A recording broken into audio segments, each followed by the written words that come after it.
The chains beneath the hill. Zach was just a 12-year-old boy living a normal life in a quiet town. He wasn't special, he didn't have many friends, and most days he walked home from school alone, but he loved exploring the forest behind the old school building. There was something peaceful about the trees, the silence, and the way the wind whispered through the leaves. One rainy afternoon, while everyone rushed home to avoid getting wet, Zach stayed behind, curious about a strange noise he had heard near the hill behind the abandoned science lab. As thunder cracked across the sky, he saw lightning strike the side of the hill. It lit up a small metal hatch, half buried under dirt and leaves. Zach's heart raced.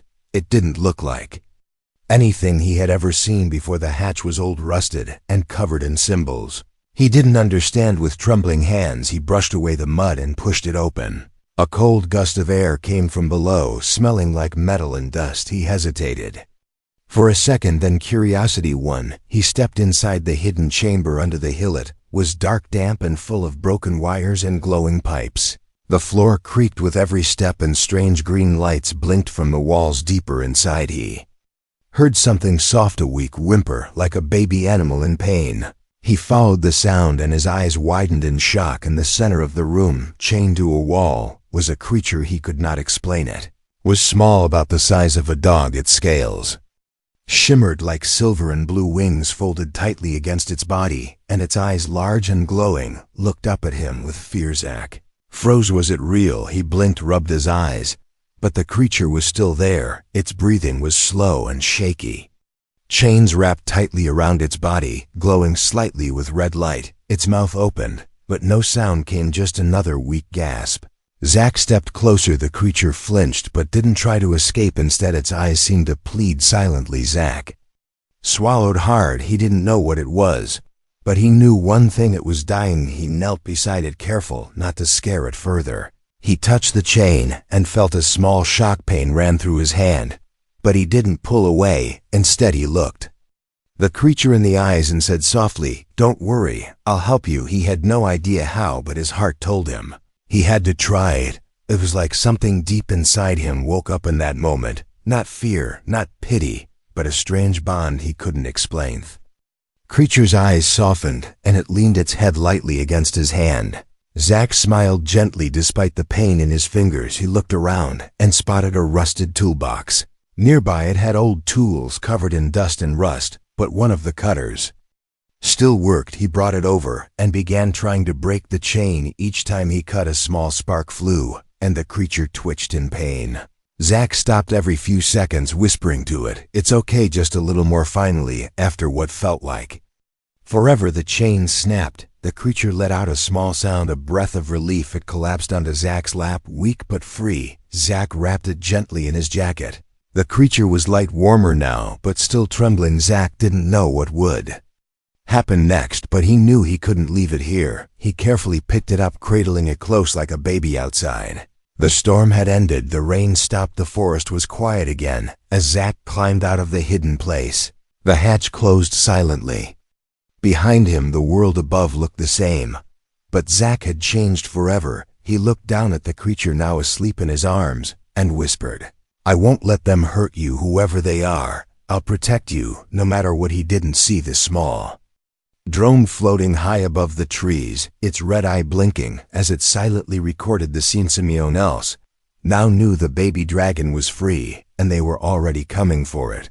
But Zach had no idea what danger was about to come his way. For now, he only cared about the tiny alien in his arms, still breathing, still alive, still holding on, because he had made a promise, and Zach was not the kind of boy to break a promise, not even to a creature from another world.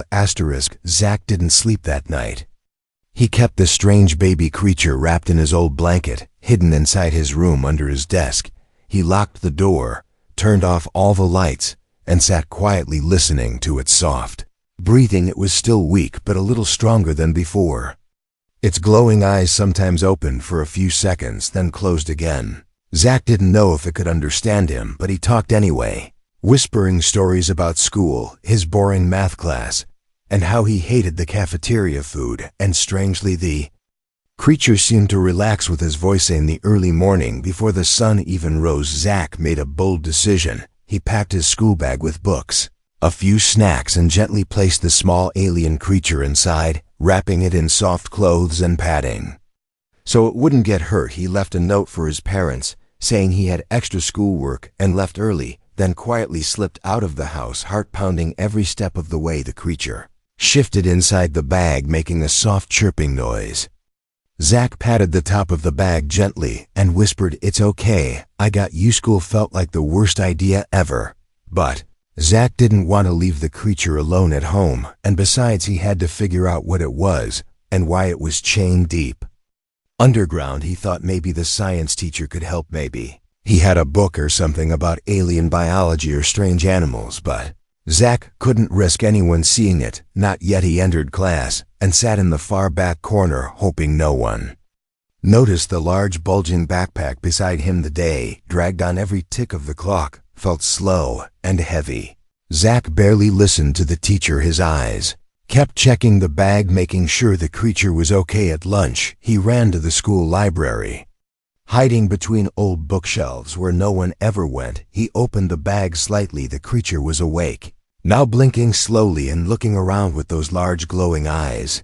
Zach reached in and gave it some warm milk from a bottle he had snuck from the cafeteria. To his surprise, the creature drank it weakly, then let out a tiny content sound, almost like a purr. It was the first time Zach smiled all day. He didn't know what this creature was or where it came from, but he knew it wasn't dangerous, not to him. Not something deep inside told him it trusted him, and somehow that trust felt more important than anything else in the world. While Zach sat beside the shelves watching it drink, he didn't notice the small floating sphere enter the library, silently invisible to normal eyes.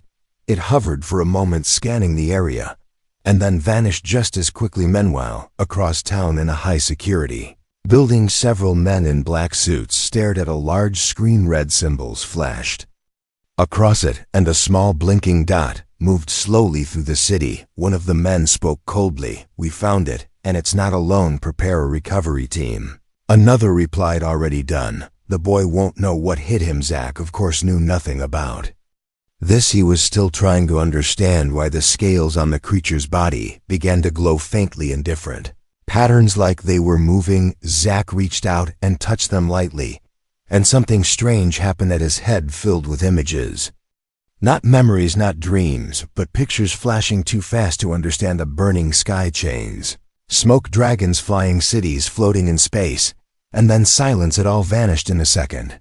Zach gasped and pulled his hand back. The creature stared at him quietly, and for the first time spoke, not with words, but with a sound that echoed in his head, a soft voice saying one word: "Eric." Zach blinked. "That your name, Eric?" The creature gave a slow nod. Zach whispered, "I'm Zach, nice to meet you." Moment was interrupted when the fire alarm went off loud and sudden. Students screamed, running through the halls, teachers shouting, trying to calm them. Zach grabbed his bag tightly. Eric's whimpered softly. Zach ran out of the library, heart racing. Something felt wrong. This wasn't a normal drill outside. The sky was filled with strange humming sounds. Zach looked up and froze. Above the school floated a dark shape, not a helicopter, not a plane, something completely alien in design. It had no wings, just glowing blue rings and metallic skin. Panic filled the air as everyone pointed and screamed. Zach didn't wait. He ran toward the edge of the school grounds, toward the forest. Eric's shifted inside the bag, sensing danger too. They had to hide. They had to get away before those things found them again. Zach reached the trees, breath, short legs shaking behind him. He heard strange footsteps, heavy and fast, not human at all. But he didn't look back, not yet. Deeper into the woods he ran, the bag bouncing on his back. The forest was his only chance, and he wasn't going to let anyone take Eric's again. For the first time since this all began, Zach truly understood that something much bigger than him had started the moment he opened that metal hatch. Something alien, something dangerous, and he was right in the center of it, with a baby dragon in his backpack and enemies flying above. He was no longer just a schoolboy. He was now the protector of the last of something powerful, and the universe had just noticed him. Zach didn't stop running until his legs gave out. The thick trees surrounded him, and the sounds of the school and the chaos behind faded into the distance. He collapsed behind a large, fallen tree, his chest rising and falling fast. Eric's moved. Inside the bag, peeking out, eyes glowing faintly, Zack pulled him out gently and held him close, both of them breathing hard. He didn't know what was happening, but he knew this was just the beginning. They had been found, and now someone was hunting. Zack rested in the forest, trying to think of his next move. His phone buzzed. He pulled it out. His screen glitched, flickering with strange symbols, then suddenly turned off, dead. Not low battery, not frozen, completely dead. Eric's glowing scales shimmered brighter for a moment, as if reacting to the device. Zack looked at him confused. You did, didn't you? Eric's blinked slowly and leaned his head on Zack's arm. No fear, no panic, just quiet trust. They couldn't stay here for long. Zack knew the men in black suits would search everywhere and drones would scan the area. They needed help, but he couldn't go to an adult, not his parents, not teachers, not the police. They wouldn't believe him, or worse, they would hand Eric's over to the people chasing them. Zack pulled out a small walkie-talkie from his backpack, something he used to play with when hiking with his uncle. He turned it on, hoping it still worked, and spoke quietly into it. Mia, if you're there, I need help. Meet me at the tree fort. It's urgent. Mia was his best friend, smart, tech savvy, and always ready for adventure. They had built a tree fort in the deeper part of the forest last summer. It was hidden between thick branches with a rope ladder and old camping gear. Zack knew she was the only one he could trust. He didn't have to wait long. Within 30 minutes, he heard soft footsteps and then saw her face peek through the leaves. Zack, what the heck is going on? She asked as she climbed up next to him. Without speaking, Zack opened his backpack and let her see Eric's.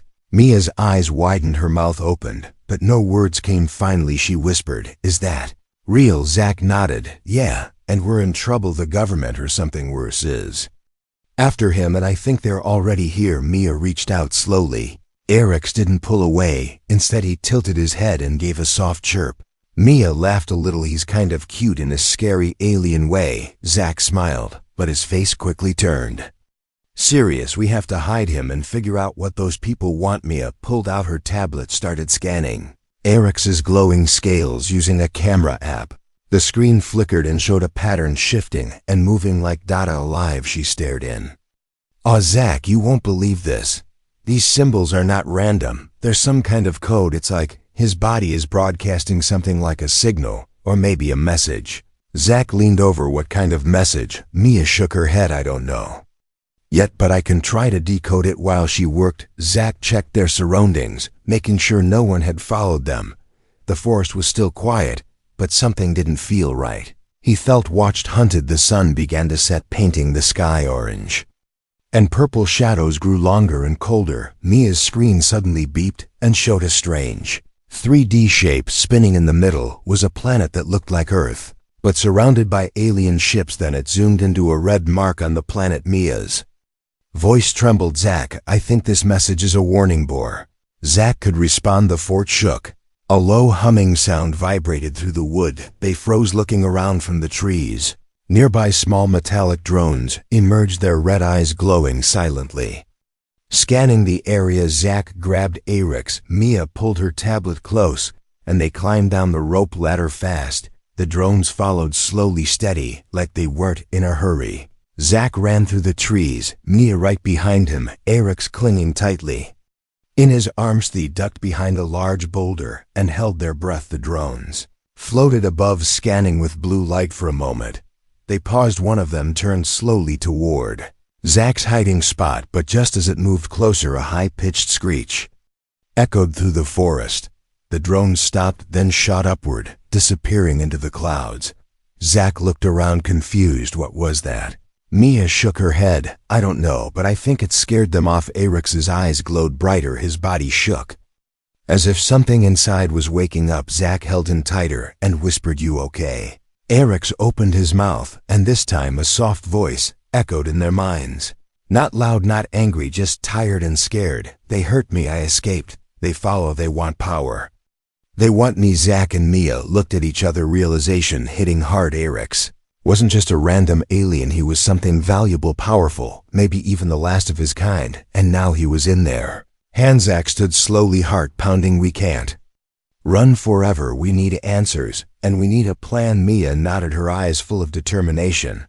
Let's figure out what they want before they find us again. Eric's looked up at them, his tiny claws wrapping gently around Zach's arm, and for the first time Zach didn't feel scared. He felt ready. Whatever came next, they would face it together, boy, girl, and alien dragon against the unknown. The forest was quiet again, but Zach couldn't shake the feeling that something was building around them, something invisible but powerful. Mia sat cross-legged on the forest floor, her tablet flickering as she tried to decode more of the message. Eric's was now resting near a small fire Zach had built using dry branches. He found his eyes half-closed, tail wrapped around his body, but the glow from his scales pulsed like a slow heartbeat. The deeper it glowed, the more Zach felt something strange inside him, like a string pulling tighter with every beat. Mia suddenly gasped. Zach, look at this. She turned the tablet around and showed him a map, but not of Earth. It was a star system with marked routes, gates, and flashing red warnings. One symbol appeared again and again, the same one engraved on Eric's chain. Zach stared at it. I've seen that. It was on the metal near the hatch where I found him. Mia nodded slowly. This is not just a map, it's a trap. Someone placed a tracker on him. That thing you removed was not just a chain, it was suppressing him and sending out signals to whoever wants him back. Zach's jaw tightened. So we led them right to us. Mia touched the screen again, and it zoomed into a piece of code, a spinning spiral with small flashing points. Every time Eric's glow changes, his pulse sends data. The enemies are following it like a beacon. Zach stood and walked over to Eric's, crouching down beside him. The dragon opened one eye and looked at him with sadness. You didn't know, did you? You were just trying to survive, and they turned you into a signal fire. Eric's lifted his head, and a soft hum passed between them. A new image appeared in Zach's mind, this time slower, clearer. Dragons chained in cages, bright cities made of glass and light, an alien council wearing long robes pointing to a small glowing egg. Eric's was that egg. Zach blinked, breathing fast. They bred you. They kept you locked, and you escaped. Eric's gave a weak nod, then lowered his head again.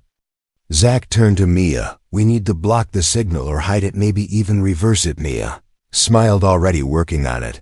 I think I can rewire this tablet to jam the frequency, but I'll need time and maybe a power boost if we go back to the school lab. I could use the machines there. Zach hesitated. Going back felt risky, but they had no choice. If they didn't act now, the enemy could drop down from the sky any second. Let's do it. We'll go at night, fewer people around. Sun had fully set when they made their move. Zach carried Eric's wrapped in his backpack again, and Mia held the modified tablet like a weapon. They crossed through the neighborhood, quietly, shadows hiding them as streetlights flickered above. At one point, a patrol drone flew past their heads but didn't stop. It seemed their trick had worked for now. Inside the school building, everything felt eerie and empty. Doors creaked, lockers stood open, papers scattered across the halls as if everyone had left in a hurry. They made their way to the lab, locked, but Zach still had the key he used for cleaning duty last year. The door clicked open, and they slipped inside, locking it behind them. Mia rushed to the computer and began connecting wires. Sparks flew as Eric's glow touched the metal, his body reacting to every current flowing through the cables. As the machine powered up, a deep humming began. The lights flickered, and the screens lit with strange alien code. The symbols didn't make sense, but Eric stood slowly, his legs steadier, now wings fluttering. He stepped to the screen and raised his claw, touching the glass. Instantly, the machine calmed. The code straightened into lines. The signal was no longer wild, it was focused. Zach and Mia stared as a voice echoed through the lab, a message in English now spoken in a deep, calm tone. Origin signal detected, vessel compromised, target escaped. Retrieval initiated, countdown active. Zach's heart sank. They were coming, not tomorrow, not next week. Now Eric's turned and spoke again, his voice in their minds. They will burn this place to get me. Mia worked faster, typing, dragging files, blocking paths. I can flip the signal. I can make it look like he's on the other side of the world. It might not stop them forever, but it'll give us time. Zach helped her, pulling wires using tools from the lab.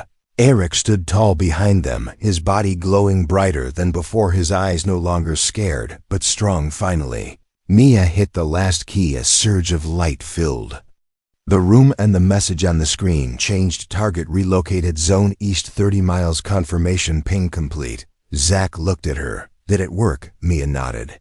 I think so. They'll go the wrong way for now, but they'll figure it out soon. Zack turned to Eric. We have to move again, somewhere safer and far from here. Eric stretched his wings for the first time without pain, his voice calm. I am stronger now. I will protect you both. Zack smiled. You're not alone anymore. We'll protect each other. Outside, thunder rolled again, but this time it wasn't just a storm. The sky above was preparing for something much bigger, and Zack knew the clock had already started ticking. The city lights flickered below as Zack, Mia, and Eric watched from the top of an old parking garage, wind brushing through their hair and wings. They had left the school lab behind an hour ago and walked through dark alleys and quiet roads, keeping their heads low. Every passing car made their hearts race. Every buzz in the sky felt like a threat. Eric's was stronger now, his steps firmer, wings slightly open to balance his movements, but his eyes kept scanning the skies as if expecting danger to fall from above. Zack checked Mia's tablet. The signal spoof had worked. The enemies were heading in the wrong direction for now, but the clock was ticking. Once they realized the truth, they would come back even faster and more prepared. Eric stood near the edge of the rooftop, and suddenly his body pulsed with light blue and gold. His scales formed glowing lines like veins of energy running through him. Mia stared, amazed. Whatever they did in the lab, it didn't just stop the signal. It unlocked something inside him. Eric turned to them and spoke again through their minds. They used my kind as weapons. They feared our thoughts, so they silenced us. We were never beasts. We were thinkers, builders, singers. They caged us because they could not control us. Zack swallowed hard, his fists clenched. He couldn't believe anyone would hurt something so innocent, so full of pain and power at the same time. We'll stop them, Eric. We'll show them you're not just something to be hunted. Mia nodded. But we need more than words. We need proof. We need to show the world what they've done. Eric walked forward and touched the side of Mia's tablet. A soft hum filled the air, and the device flickered, then filled with images, memories from his mind poured into the machine, showing glimpses of his world, of the chains of the Council, of the burning sky, and of his escape through a collapsing rift. Zack watched in awe. The truth was now digital, unfiltered, and real. They knew this wasn't enough, though. Even if they had proof, who would believe? 2 kids and an alien dragon. The government would deny it, erase it, hide it again, unless they made it public, so loud and clear that no one could ignore it. Zack stood up and pointed toward the giant media tower in the city center. That place has a live satellite feed, right? Mia, we can stream it globally. They can't shut it down fast enough. Mia looked unsure. That place is locked down. We'll need a way in, and fast. Zack looked at Eric's, his voice calm. Can you fly yet? Eric spread his wings wide, light forming at the edges, his body lifting just an inch from the ground. He landed gently and gave a small nod. I can carry one. Zack turned to Mia. I'll go with him. You hack the station from outside. Once we're in, you upload everything. She nodded and handed him the tablet. Don't drop it and don't die. Eric lowered his body. Zack climbed on, carefully gripping the dragon's shoulders. Eric looked at him, ready. Zack took a deep breath. Let's do this. In a flash, Eric launched into the air, wind roaring past Zack's face. The city became a blur beneath them, lights flashing like stars. Eric flew high, dodging drones and air patrols, his body almost invisible against the night sky. Within minutes, they reached the tower, landing silently on the top. Zack jumped off and headed to the maintenance store using a small device. Mia gave him to bypass the lock. The door clicked open, and they entered, dark, empty, cold. Zack moved fast, guided by Mia's voice through his earpiece. Take the elevator to floor 30, then go up the stairs 6 levels. You'll find the control rooms. Zack did as told. Every hallway felt like a trap. Every corner made his heart pound. When they reached the control room, he saw giant screens blinking, a massive console in the center. Eric stepped forward and placed his claw on the main panel. The system flickered, then accepted him like it recognized something ancient and forgotten. Mia's voice came through again. "We're in uploading now." Zack watched as the screens filled with Eric's memories. The world would see it all: the slavery, the pain, the courage, the truth. Within seconds, the feed went global, satellites picking it up across the planet. News anchors paused mid-sentence. People stopped in their tracks. Millions watching, a dragon child's voice telling the story of a fallen race and a silent war that no one knew existed.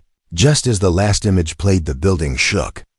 Alarms blared. Eric's growled and turned to Zack. "They are here." Zack grabbed the tablet and ran toward the roof.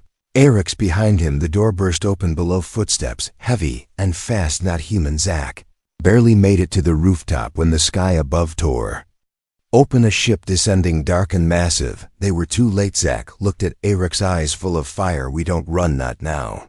Eric's roared, and the air around him shimmered with energy, wings wide, glowing like twin stars behind him. And for the first time since Zack found him, Eric's looked like what he truly was: not a victim, not a child, not prey, but a dragon ready to fight. And beside him stood a boy who refused to give up. Together, they would not go quietly, not tonight. The rooftop shook as the alien ship hovered above, massive and silent, like a floating mountain. Lights along its hull scanned the building with beams of blue fire. The wind it created knocked over chairs, broke glass, and sent Zack stumbling backward.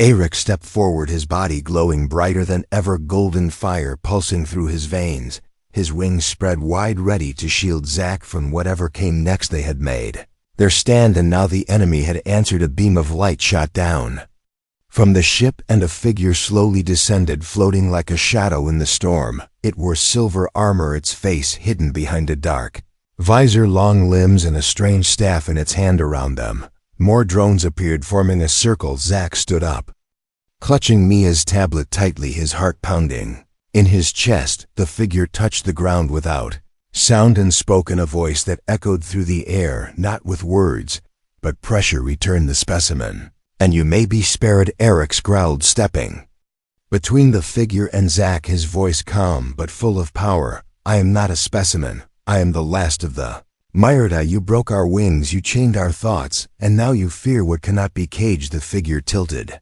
its head, clearly unfazed, then raised its staff slowly. The drones began to hum, forming rings of light. Zack knew they were about to attack, but Eric's moved faster. A flash of light burst from his wings, and the first wave of drones exploded in the air. Zack ran as Eric's leapt into the sky, flames trailing behind him, crashing into the enemy from below, claws scraping against metal wings, slamming drones out of the sky. But the figure on the ground didn't move. It simply watched, as if testing Eric's, watching for weakness. Zack reached the control panel and began hitting commands. Mia's voice crackled through the earpiece. "Zack, the broadcast is done. The world saw everything. Get out of there now." Zack turned around just in time to see Eric struck by a beam of red light. He cried out, falling onto the rooftop with a crash. The armored figure walked toward him, raising its staff again. Zack didn't think. He ran forward without a weapon, without a plan. Just a kid who wouldn't let his friend be taken again. He stood in front of Eric's, arms out, shaking. "Leave him alone. He's not yours." The figure stopped for a moment, as if surprised, then lifted Zack effortlessly with one arm. "You are nothing." The voice echoed, a scared child in a war of giants. But Zack didn't break. He stared into the visor and said the one thing he believed more than anything: "You're wrong. I'm his friend, and I won't let him be alone again." Suddenly, Eric's eyes opened wide. Light burst from his chest, and the armor around the enemy began to crack. Eric's rose, wings flaring one last time, and roared so loud the entire city seemed to pause. The rooftop exploded in color, fire, lightning, wind. Eric's full power awakened and focused, not in rage, but in protection. Zack fell back as Eric's lifted into the air, a glowing symbol on his forehead, shining like a star. The enemy tried to flee, but it was too late. Eric slammed into the ship itself, tearing through its shields. The drones scattered. The ship groaned under the pressure and began to rise again, smoke pouring from its side as Eric's landed beside Zack, panting, body dim but proud. "You are not nothing," he whispered. "You are my anchor." Zack reached out and touched his shoulder. "We're not done yet, let's finish." This Eric's nodded, and together they leapt into the air one last time, heading straight for the heart of the enemy ship. It was chaos inside. Lights, flashing sirens, blaring creatures in strange suits, running in panic. Eric's blasted through walls and engines while Zack guided him, pointing to control panels and weak points. The bond between them was perfect, fire and focus, dragon and boy, until they reached the core, a massive pulsing orb of red energy. Eric stared at it, then at Zack. "If I destroy this, I may not come back." Zack felt his throat close. He didn't want to lose him, but he knew what had to be done. "Then we do it together." Eric smiled, a real warm smile filled with peace, and turned back toward the core. Zack climbed onto his back and held tight. Eric's roared and flew straight into the core. Golden fire against red energy, light exploded around them. Everything disappeared in white silence, and then nothing. When Zack woke up, he was on the ground. The rooftop was damaged, smoke rising into the night, but the ship was gone. No drones, no armored figure, only the wind and the stars above. He sat up slowly, looking around. Eric's was not beside him. He called his name once, twice, nothing. But then a warm glow shimmered above the tower, and Eric's descended wings, gentle body still glowing, but not as bright as before. "I came back," the voice whispered. "You pulled me back." Zack stood and ran to him, hugging his neck. The war wasn't over, but the battle was theirs for now, and the world had seen everything. Eric's was no longer a secret, no longer a prisoner, and Zack was no longer just a boy. He was the one who stood between fear and friendship, and chose to believe in something greater. They had survived the storm, but the sunrise was still waiting. The sun finally rose, casting golden light across the quiet city. The wind was gentle, the skies were clear, and for the first time since the storm began, everything felt still. Zack sat beside Eric's on the rooftop, both of them watching the horizon. Their bodies bruised, their minds tired, but their hearts steady. Below, the streets were no longer filled with panic. People were gathering, looking up at the tower, talking, pointing, filming. The news was everywhere. The truth was out. Eric's was no longer a secret, and Zack was no longer alone. Mia arrived minutes later, breathless, eyes wide, as she ran to hug Zack and touch Eric's carefully. "Is he okay?" she asked, her voice shaking. Zack nodded. "Yeah, just tired like all of us." Eric's opened one eye and gave a soft hum of agreement. Mia pulled out her tablet, already buzzing with notifications.